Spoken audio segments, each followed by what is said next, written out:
हम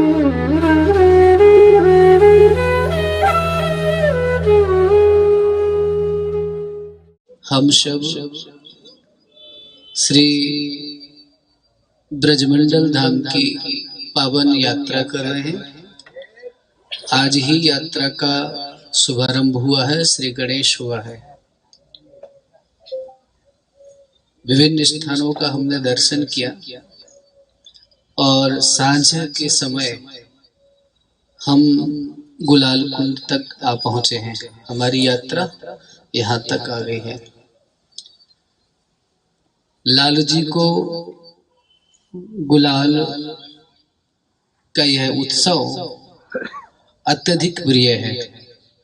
हमारे वृंदावन धाम में श्री ठाकुर जी को होली का जो उत्सव है वो बहुत प्रिय है। हम सबन को एक बात विचार करनी चाहिए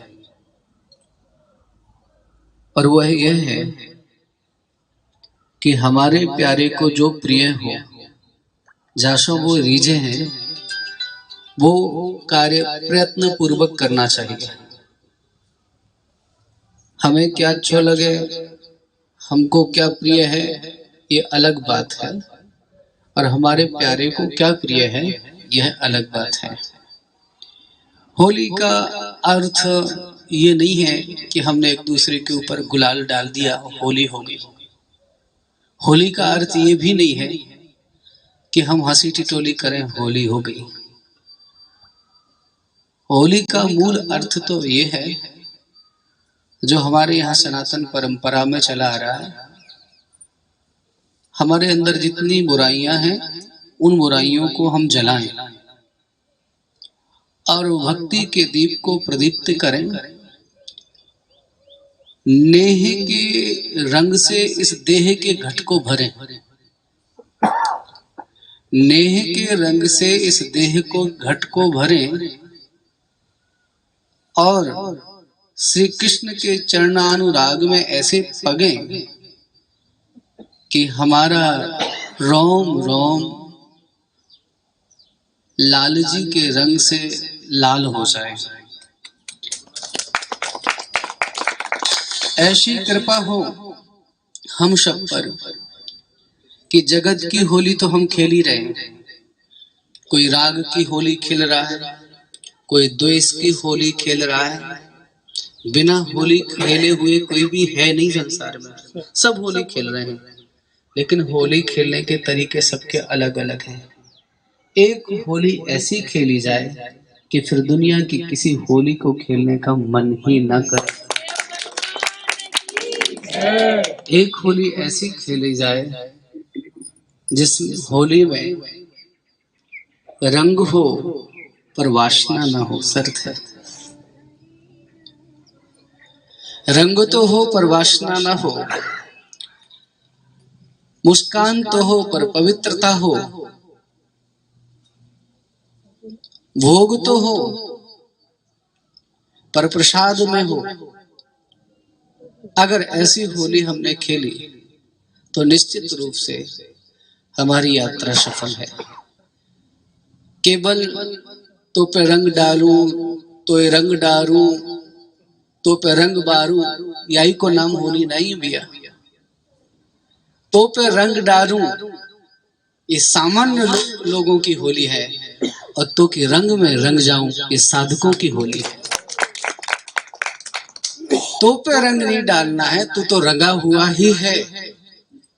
तो पे रंग डाल के कहा करूं, तो पे रंग डाल के कहा पालूंगा। तो पे रंग ना डालना है। सच्चाई तो ये है, प्रिया और प्रीतम से ये प्रार्थना करना है, क्योंकि तुम तो रंगे हुए हो, तुम तो सब रंगों में रंगे हुए हो। हे ठाकुर, हे प्रिया प्रीतम, हे लाडली लाल, अगर तुम हम पे प्रसन्न हो तो या होली में हम सबन की करबद्ध आप सबसे प्रार्थना, आपसे प्रार्थना है। इस दिव्य जुगल जोड़ी से हमारी प्रार्थना है, इस दिव्य दंपत्ति से हमारी प्रार्थना है कि हे लालजू ऐसी प्रार्थना करो जो रंग विशाखा के हृदय में उमड़ा, जो रंग अनुराधा के रंग में उमड़ा, जो रंग ब्रज की अष्ट सखियों के हृदय में उमड़ा, जो रंग ग्वालों के मन में उमड़ा, जो हमारे ब्रज के फकीर संतों के रंग में उमड़ा, जो हमारे ब्रजवासियों के हृदय में उमड़ा, वो रंग हमारे हृदय में खिले, वो रंग हमारे जीवन में आए। अगर ऐसा हमने कर लिया तो ये गुलाल कुंड हमारे यहाँ की यात्रा सफल हो जाएगी। अभी जब मैं आ रहा था तो हमारे श्री सिंघल साहब, जो कि यही डीन के ही हैं, बहुत अच्छे हैं, विद्यार्थियों को पढ़ाते और आप देखते हैं व्यवस्था भी बहुत अच्छे से कर रहे हैं। तो धीरे से आपने कान में कहा कि गांठ के कारण गांठोली।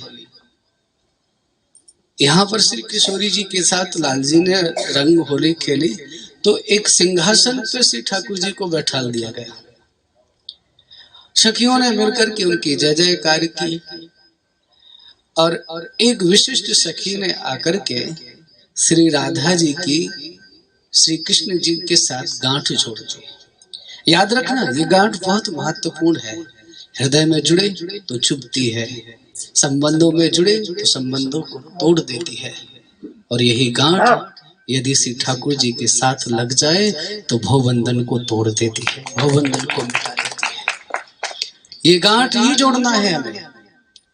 और हम कहते हैं कि राधा जी की कृष्ण के साथ गांठ जुड़ी, तो गांठ का अर्थ है हमारे संसार की गांठ टूटे, भाव भक्ति की गांठ हमारी श्री ठाकुर जी के साथ जुड़े। और ये गांठ जोड़ने वाला कौन है? गोपी। राधा और कृष्ण के प्रेम को जोड़ने वाली भी मध्यस्थ गोपी है। और इसलिए हमारे यहाँ ब्रज में कहते हैं भैया कि यह ब्रज में गोपी जो है वो आचार्य है, आचार्य है। क्या है? आचार्य है। तो भैया इस ब्रज में जो आचार्य है वो गोपी है। राधा और कृष्ण जो गठजोड़ है वो निश्चित रूप से बनेगा, जुड़ेगा, लेकिन मध्य में आचार्य की आवश्यकता पड़ेगी, गुरु की आवश्यकता पड़ेगी। गुरु नहीं, आचार्य नहीं तो जीवन शुरू नहीं। वृंदावन बिहारी लाल की जय। प्रेम से बोलिए जय श्री राधे।